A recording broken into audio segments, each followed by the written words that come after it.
example. How does this relate to text, for example, in music or video? We think of games by our gamers. We think of games as texts, and they are vital texts for many of our students. So we pay attention to those as well, right? That's important to us, right? Finally, at 3B, and that's our significant question. We don't want to throw that question away in our annotative approach, because that's where the real learning takes place. How can I relate to this text in some way? We never take the easy way out and say, I cannot relate to this text. No. We're going to work to find a way to find some element of the text to which we can relate personally. And we're going to use that information in some way to help us remember the text. If I can find a way to relate personally to the text, all of a sudden I'm able to remind myself, remember. And that is central. That is key. Another assumption for us is that we're going to come to class prepared, right? We're going to come to class having already done our annotative work, and when we show up then, we're ready to respond. Now that response can take the form of two responses. One, I can of course speak out loud about the text. Two, I'm going to write in some way. That can either be handwritten or typed. I'm going to respond in some way. Our biggest problem with writing in our freshman year was that we often didn't have anything to actually say. In our sophomore year, we'll begin to form stronger opinions about the titles. Reminding you again, we're never going to make the argument you need to like a title that we are studying in 303. Our goal is not to make you like a text. Our goal is to appreciate the text. Doesn't mean you have to like it. It means you understand how it works. How does the text work? And can I somehow relate to that? So we're coming to class always prepared to take our in-class notes, again looking for match information, anything I wrote down in my pre-class notes that the instructor or somebody else says, that might end up on the examination, the assessment. And then of course, any kind of new information, which is why we draw that line down the center of our paper. On our left-hand side, we put our pre-class notes in red ink. On our right-hand side, we put our new information notes in blue or black ink. We're already setting ourselves up for our university experience where we will purchase our textbooks, we will do internal annotations with red ink in our textbooks, and then of course we will do off-the-page annotations, and these are the ones that we're practicing now in sophomore English.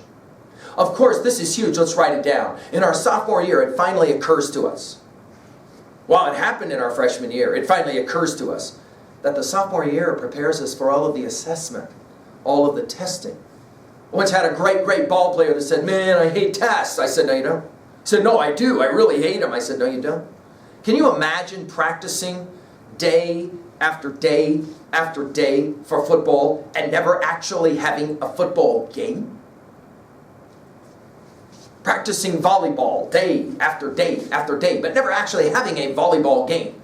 Very quickly, the ball players would say to the coach and to the athletic director, "There's no point in practicing if I never get to perform." That is true of our state standards of reading, writing, listening, right? That is to say, assessing. Now we know in our sophomore year we're going to continue to see tests like the YTOP, but the key for us, as we have already said, is that preparations for the ACT, the SATs that are coming here in about a year and a half. So we begin to pay closer attention to our assessment. Our approach in our annotative theory will help us prepare for the assessment experience so that we can actually begin to perform on assessments, and we hope better. What's the key? Confidence. Any ball player knows this. Going into a contest feeling really nervous because I'm not prepared is almost always going to be a recipe for failure, right? But going into a contest feeling prepared, it's not nerves, it's excitement. It's, I know what's coming to some degree. I'm prepared. Now I'm going to perform. And that's how we want to approach our assessment. That's our goal, right? Finally, we want to begin to ask some really important questions about how we leave this world a little better place than we found it, a more awakened place, a more mindful place, a more compassionate place. What's the point? We'll ask a question like this in our sophomore year. We couldn't really ask a question like this in our freshman year. What's the point of an education if it doesn't provide me with some meaning in my life, some purpose in my life, some ambition in my life, some goals in my life? What's the point of an education? Of course, as we said in our freshman year, the goal when bad things happen, and they will, we learned that in our freshman year, didn't we? Inevitably, it happens that bad things happen, pain happens. The question for us again is to moving away from that question, why did this happen to me? And learn how to ask the question, why did this happen for me? To not see ourselves as a victim. We're going to stop saying school stinks, and we're going to start saying school is potentially useful if I choose for it to be useful. Well, with all of that in mind now, let's turn to our text. And we'll turn to unit number 1, and we're ready to get to work with a focused attitude. Some fun, some curiosity, I hope, is a part of that. My job is to hopefully help that to happen for you. Unit 1 will introduce us to fiction and nonfiction, very similar to our freshman year. Again, in our freshman and in our sophomore year, our curriculum is driven around genretic studies of different kinds of literature to assess our state standards and our skills that we are, of course, trying to assess. In our junior year, we spend our time studying American authors. In our senior year, we devote our times to British authors. So we see a lot of world authors in our freshman and sophomore year. We're going to continue that in Unit 1. The big question is an interesting one. You might want to write this down. Is there a difference? This will already sound like our epistemological, ontological ologies of earlier. Is there a difference, really, between, for example, reality and truth? Is there a difference between those two things?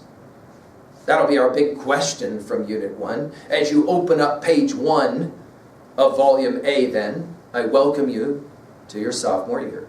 And again, I challenge you to try and use your time to become the very best student that you can become. I hope that we get to share that journey together. I look forward to it. Thank you.